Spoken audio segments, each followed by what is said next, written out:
दोस्तों कहीं ना कहीं बढ़ते क्रेज के कारण आज लाखों लोगों का सपना वकील बनने का है, वो भी एक गवर्नमेंट वकील। तो चलिए हम बात करेंगे आज की वीडियो में कि आप गवर्नमेंट वकील कैसे बन सकते हैं, क्या पढ़े और क्या ना पढ़े, क्या एग्जाम, क्या सब्जेक्ट ले और भी बहुत सी जानकारी। स्टेट में जितने भी क्राइम होते हैं और जो व्यक्ति क्राइम करता है उसके खिलाफ FIR लिखी जाती है। FIR लॉन्च होने के बाद पुलिस इन्वेस्टिगेशन करती है और उस केस से संबंधित सभी डिटेल्स को अदालत में पेश करती है और फिर ट्रायल शुरू किया जाता है, जो कि एक वकील का काम होता है। एक गवर्नमेंट वकील बनने के लिए आपके पास लॉ की डिग्री होना जरूरी है, पर लॉ की डिग्री ही नहीं और भी बहुत सी जानकारी, जिसके लिए वीडियो के एंड तक बने रहे। गवर्नमेंट वकील बनने से पहले आपको एडवोकेट बनना पड़ेगा। इसका मतलब कि आपको वकालत करने का अनुभव होना चाहिए। एक गवर्नमेंट वकील भी अब शुरुआत बाकी वकीलों की तरह ही करता है, वो भी क्लाइंट्स के ऊपर ही निर्भर रहता है। जितने क्लाइंट्स आपके पास आएंगे आपको उतना ही वकालत का अनुभव होगा। इसी के साथ गवर्नमेंट वकील बनने के लिए आप में कुछ योग्यताओं का होना भी जरूरी है, जैसे भारतीय नागरिक होना,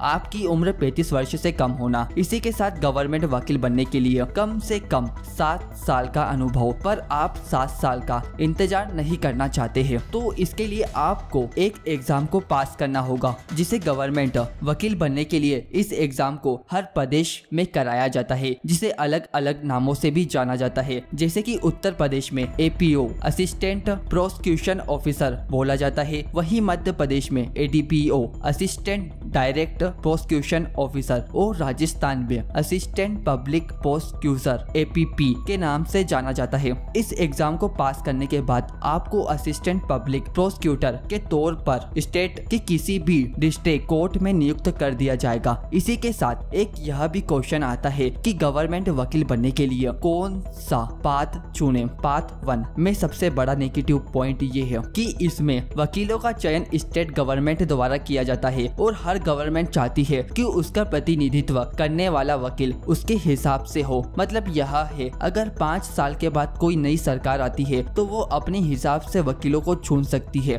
अगर सही शब्दों में कहे तो गवर्नमेंट द्वारा बनाए गए सरकारी वकीलों का ये कहना मुश्किल है कि वे कितने सालों तक सरकारी वकील बने रहेंगे। नई सरकार का मतलब नया वकील, जबकि पार्ट 2 द्वारा नियुक्त किए हुए गवर्नमेंट वकीलों के केस में ऐसा कुछ नहीं है। उनका कार्यालय परमानेंट होता है, उनको इससे कोई फर्क नहीं पड़ता कि प्रदेश में सरकार किसकी है। इसलिए ज्यादातर अनुभवी वकील इस एग्जाम को पास करके गवर्नमेंट वकील बनने का सुझाव देते हैं। अगर आपने अभी लॉ में ग्रेजुएशन कंप्लीट की है या आप कॉलेज में फाइनल ईयर में पढ़ रहे हैं और आप अपने करियर को लेकर निश्चित है कि आपको गवर्नमेंट वकील ही बनना है, तो आपको APO, APP, ADPO एग्जाम की तैयारी करनी होगी। अब हम जानेंगे कि सरकारी वकील यानी गवर्नमेंट वकील की नियुक्ति कैसे होती है। गवर्नमेंट की नियुक्ति गवर्नमेंट, सेंट्रल, स्टेट गवर्नमेंट द्वारा की जाती है। सरकार केंद्र की भी हो सकती है और उस स्टेट की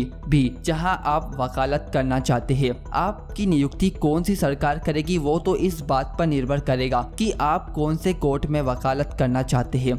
अन्य न्यायालय हाई कोर्ट में या जिले स्तर के न्यायालय डिस्ट्रिक्ट लेवल कोर्ट में। ऐसा नहीं है कि सरकार को सभी वकीलों के नाम पता होते हैं, इसलिए सरकार तक बात पहुंचाने के लिए एक शीट बनाई जाती है, जिससे उन वकीलों को सूचीबद्ध किया जाता है जिनके पास लॉ एंड ऑर्डर की अच्छी समझ हो और केस को हैंडल करने का तजुर्बा हो। मतलब कि शीट, जिसको कानूनी भाषा में पैनल कहा जाता है, शीट पे उन्हीं वकीलों के नाम लिखे जाते हैं जो गवर्नमेंट वकील बनने लायक होते हैं। पैनल तैयार होने के बाद उसको स्टेट गवर्नमेंट और सेंट्रल गवर्नमेंट को भेजा जाता है। बाकी का प्रोसेस सरकार द्वारा किया जाता है, किसको सरकारी वकील बनना है और किसको नहीं। जब आप एक वकील बन जाएंगे तब आपको दी जाने वाली शुरुआती सैलरी 30 से 35 हजार होगी। दोस्तों इस वीडियो से रिलेटेड आपका किसी भी प्रकार का क्वेश्चन है तो कमेंट करके जरूर बताएं। वीडियो अच्छी लगी हो तो चैनल को सब्सक्राइब जरूर कर ले। मिलते हैं नेक्स्ट वीडियो में।